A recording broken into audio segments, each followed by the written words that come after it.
Hello students, मैं आपका physics गुरु नितिन भटनागर अपने नेक्स्ट सेशन में आपके साथ हूं।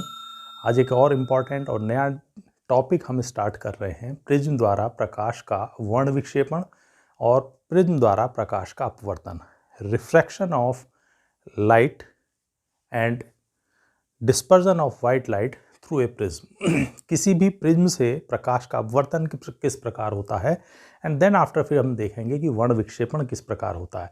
तो फर्स्ट ऑफ ऑल सबसे पहले हम समझेंगे प्रिज्म होता क्या है। किसी भी कोण पर झुके दो पृष्ठों के बीच घिरे सममांगी पारदर्शी माध्यम को हम कहते हैं प्रिज्म। ये हमने दो पृष्ठ लिए हैं जिनके बीच में ये जो हमें माध्यम दिख रहा है ये सममांगी पारदर्शी माध्यम है और ये कहलाता है हमारा प्रिज्म। जो ये दोनों पृष्ठ हैं जिनसे प्रकाश का अपवर्तन होता है ये कहलाते हैं अपवर्तक पृष्ठ।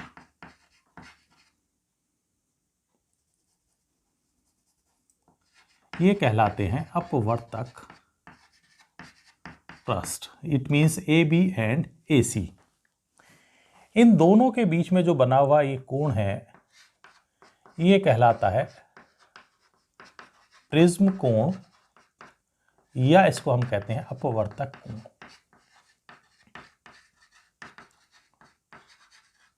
अगर हम कह रहे हैं प्रिज्म कोण तो इन दोनों कोणों की बात नहीं हो रही, उसी कोण की बात हो रही है जो दोनों अपवर्तक पृष्ठों के बीच में है। तो इसी को हम प्रिज्म कोण या अपवर्तक कोण कहते हैं और ये कहलाता है हमारा आधार। This is called base.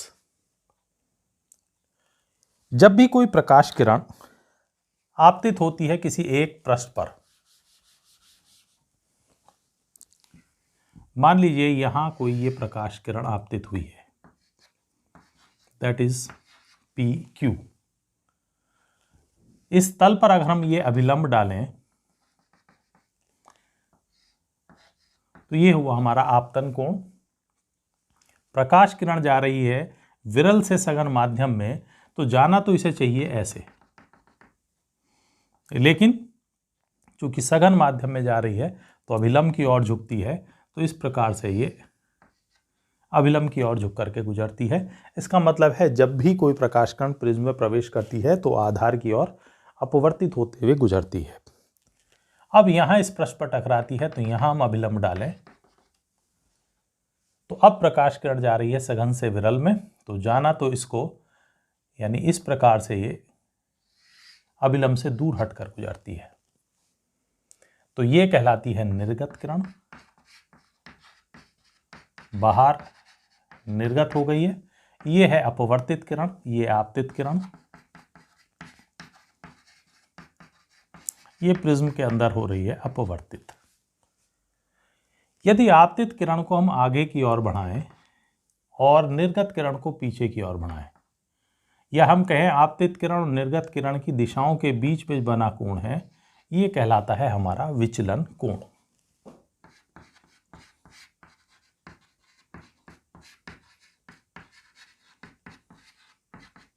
Delta से इसे हम रिप्रेजेंट करते हैं।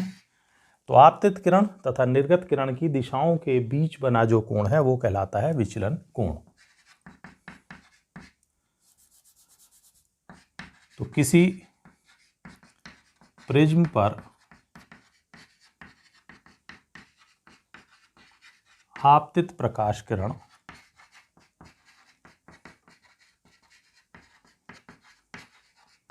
तथा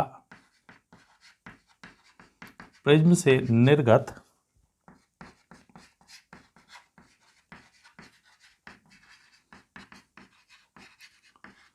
प्रकाश किरण की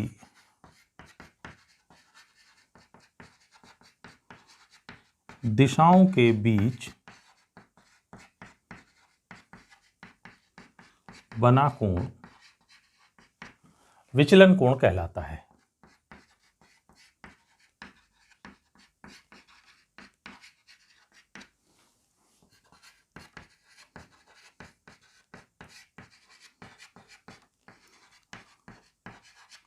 और इसको हम डेल्टा से प्रदर्शित करते हैं।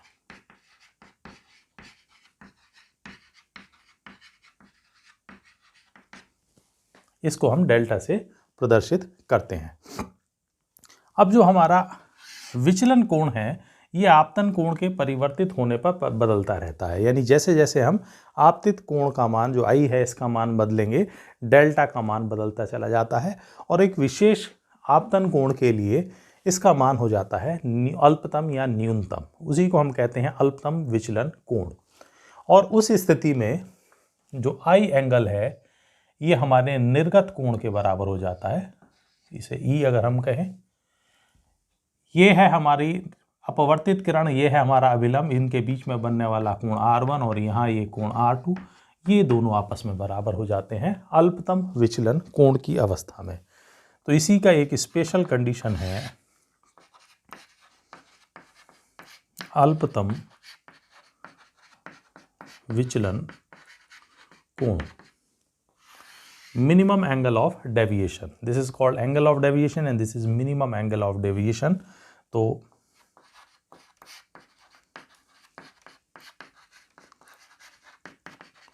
विचलन कोण का मान प्रिज्म पर प्रकाश किरण के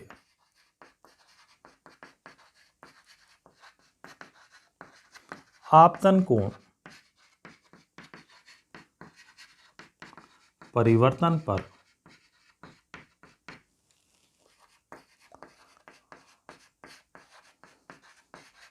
परिवर्तित होता है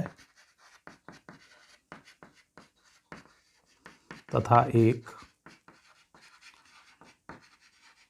विशेष आपतन कोण पर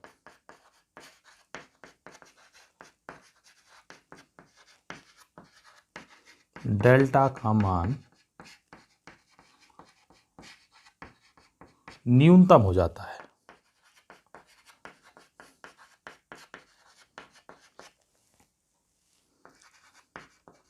इसे अल्पतम विचलन कोण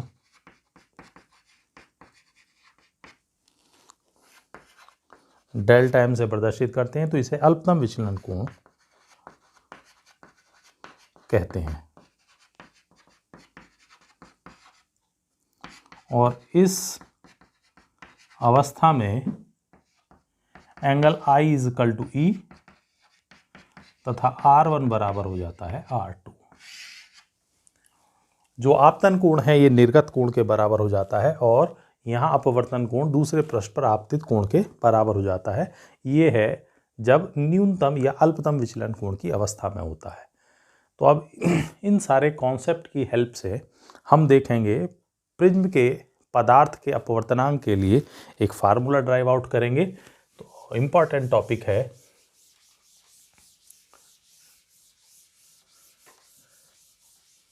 प्रिज्म से, जो बोर्ड पॉइंट ऑफ व्यू से सबसे ज़्यादा पूछे जाने वाला टॉपिक है वो यही है, तो उसको हम लेकर के चलते हैं।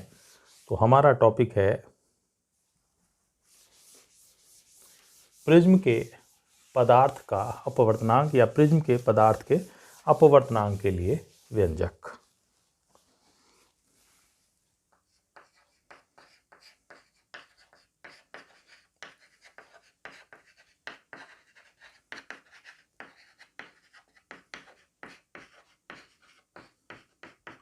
प्रिज्म के पदार्थ के अपवर्तनांक के लिए व्यंजक।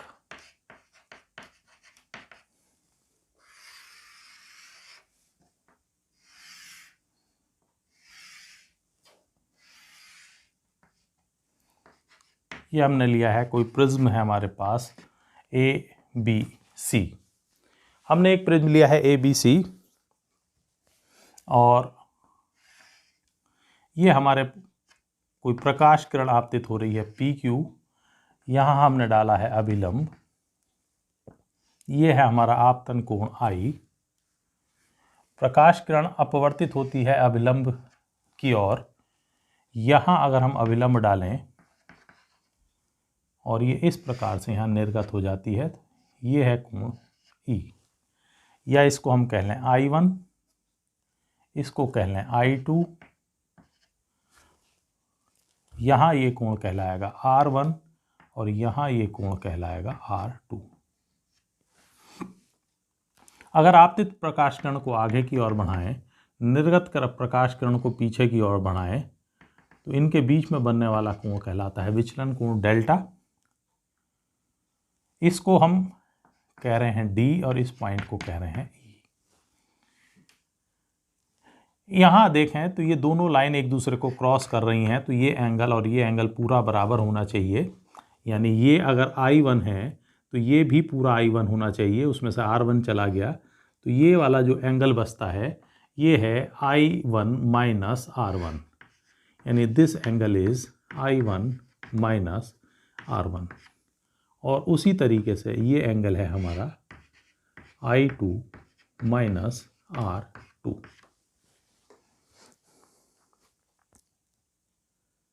ठीक है, तो इसी के लिए इनिशियल लैंग्वेज हम ले करके चलेंगे कि माना, लिख सकते हैं आप इसको, माना ABC एक सममांगी माध्यम का प्रिज्म है जिसका अपवर्तन कोण है A या अपवर्तक कोण है A।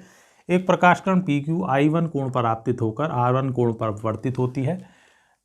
दूसरे पृष्ठ AC पर यह R2 पर आपतित होकर I2 कोण पर निर्गत हो जाती है। आपतित किरण और निर्गत किरण के बीच बना विचलन कोण है डेल्टा।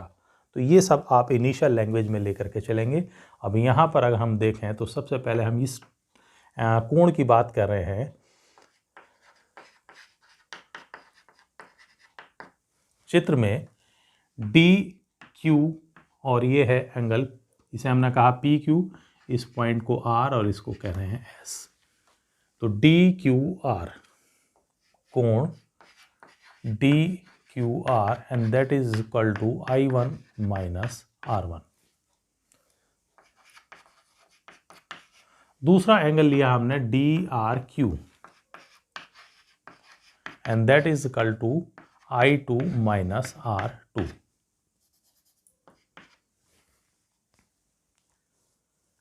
अब इस त्रिभुज का इस्तेमाल कर रहे हैं। त्रिभुज DQR के लिए डेल्टा क्या है, हमारा बहिष्कोण, और बहिष्कोण शेष दो आंतरिक कोणों के बराबर होता है, योग के बराबर।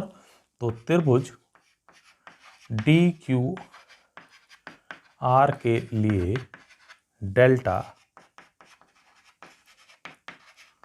बहिष्कोण है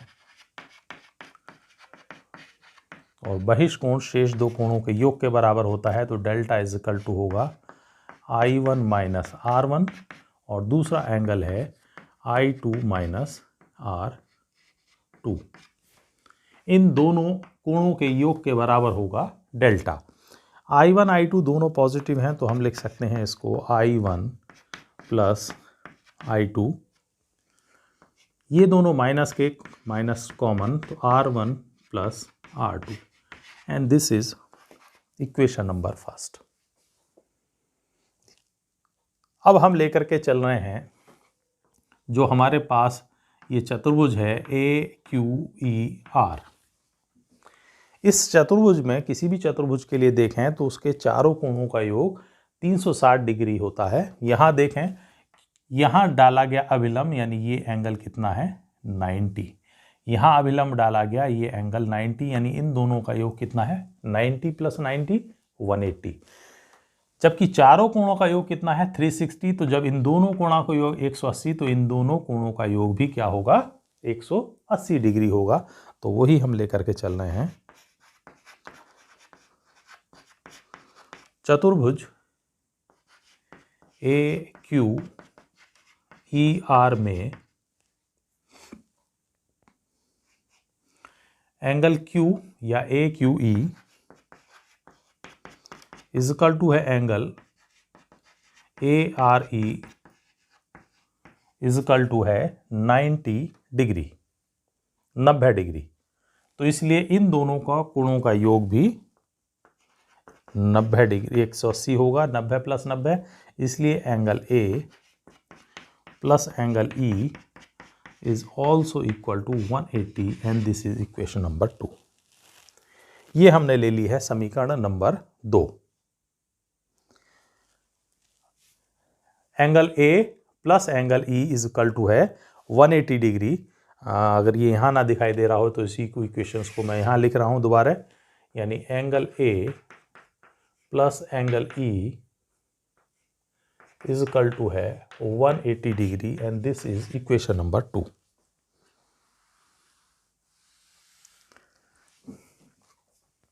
अब हम इस त्रिभुज का इस्तेमाल कर रहे हैं QER। त्रिभुज की प्रॉपर्टी है कि उसके तीनों कोणों का योग कितना होता है 180, तो इसका मतलब है R1 plus R2 plus E कितना होना चाहिए 180। तो त्रिभुज QER में R1 plus R2 plus angle E is equal to होना चाहिए 180 डिग्री, चूंकि त्रिभुज के तीनों कोणों का योग होता है 180। इन दोनों इक्वेशंस को अगर कंपेयर कर लें तो समीकरण 2 व 3 से E जस्ट E के इक्वल 180 के इक्वल, तो you can say A is equal to R1 plus R2, A is equal to R1 plus R2।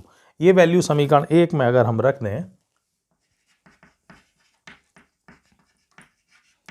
अतः समीकरण 1 से delta is equal to I1 plus I2 और minus A, R1 plus R2 की जगह हमने लिख लिया ये।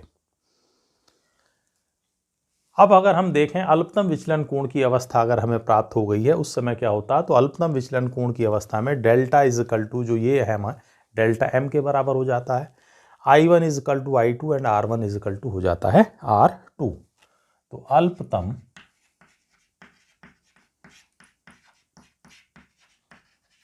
विचलन कोण की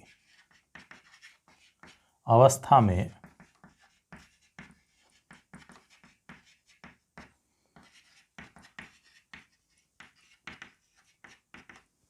तो डेल्टा की जगह तो डेल्टा M लिया जाता है, यानी अल्पतम विचलन कोण। तो यहां हो जाता है I1 is equal to I2 और R1 इज इक्वल टू हो जाता है R2। ये समीकरण अगर हम 4 में रख दें, समीकरण 4 से अगर हम देखें तो A बराबर R1 और R2 आपस में जस्ट इक्वल हैं, तो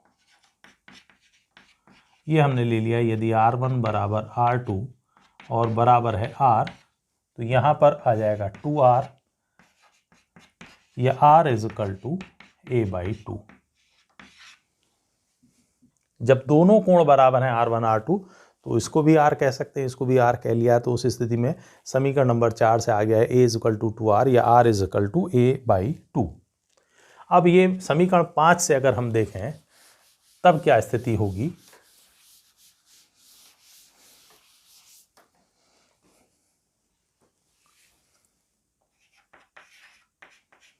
तो समीकरण 5 से डेल्टा की जगह तो आप लेंगे डेल्टा M, I1 I2 दोनों इक्वल हैं, तो जस्ट इसकी जगह 2I और माइनस A, ये हमने मान लिया है यदि I1 बराबर I2 बराबर है I के। A इधर ले आए तो A plus delta M is equal to 2I या I इज इक्वल टू आ जाता है A plus delta M/2 and this is equation number 7। I आ गया, R आ गया। अब हम सीधे ज्ञात कर सकते हैं प्रिज्म के पदार्थ का अपवर्तनांक। अतः प्रिज्म के पदार्थ का अपवर्तनांक तो n इज इक्वल टू होता है sine I upon sine R। ये ऊपर से वैल्यू रख दी जाए तो n is equal to sine A plus delta M/2 और R की जगह साइन A/2। तो ये है किसी प्रिज्म के पदार्थ के अपवर्तनांक के लिए formula n is equal to sine A plus delta M/2 upon sine A/2 and this is an important relation. इसी के अंदर एक स्पेशल कंडीशन ली जाती है, यदि हमारा दिया गया प्रिज्म पतला प्रिज्म हो तब क्या कंडीशन होगी।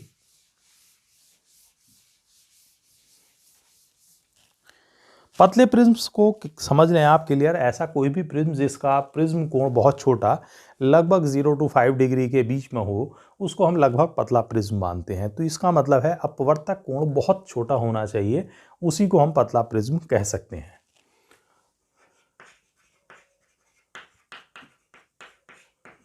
तो पतले प्रिज्म के लिए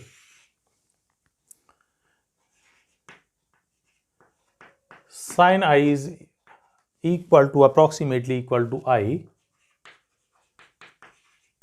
तथा sin R is approximately equal to R। ये प्रॉपर्टी केवल स्मॉल एंगल्स के लिए ही एप्लीकेबल है। तो पतले प्रिज्म के लिए ये कंडीशन होगी कि sin I लगभग I के बराबर और sin R लगभग R के बराबर होगा। तो अतः n इज इक्वल टू, इस फार्मूले में देखें तो sin I की जगह I और अपॉन R, यानी I का मान था अभी हमने a plus delta m by 2 और R का मान था a by 2। Just to cancel, a का मल्टीप्लाई n में होगा तो n a और is equal to a plus delta m या डेल्टा m is equal to n a minus a या डेल्टा m is equal to n minus 1 into a। तो ये फार्मूला होता है पतले प्रिज्म के लिए। ध्यान रखें delta m is equal to n minus 1 into a, ये केवल पतले प्रिज्म के लिए फार्मूला इस्तेमाल किया जाएगा। ये सामान्य प्रिज्म के लिए जहां a का मान अपवर्तक कोण का मान बड़ा हो वहां हम यूज नहीं करेंगे, उसके लिए सामान्य फार्मूला होगा n is equal to sine a plus delta m by 2 upon sine a by 2।